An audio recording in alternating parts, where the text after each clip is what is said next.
I started looking to OCU as our United Methodist University here in Oklahoma as a place to be able to go and get my education and be prepared to go into ministry. One of the things that was so instilled in me while I was at OCU was the concept of servant leadership.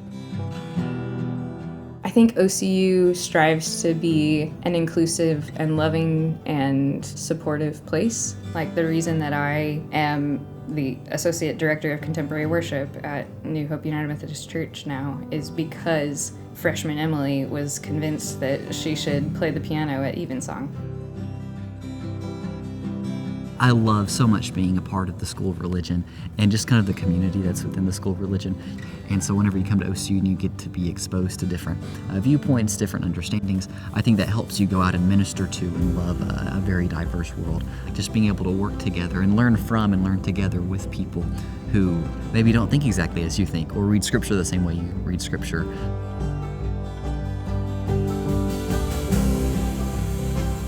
The Methodist Church, they're a family for me. A family that I don't have here, I find it in the Methodist Church. I was very involved in school. I was in student council and mariachi band, so that gave me a full scholarship to OCU, and that changed my life. I thought I was not going to be able to continue studying. And I don't know what I would have done because, like I said, OCU was the only school I applied to, so I don't know which university I would have ended up at. But it wouldn't have been here without the scholarship.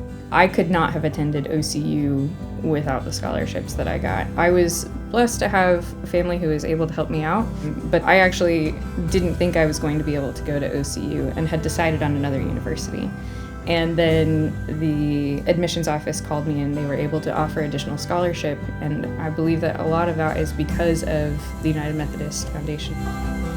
So whenever you fund scholarships for students to go to OCU, and you get the caliber of students who come to a university like that, and then you teach them what it means to serve and to give back to their community, you're able to make an investment in the future.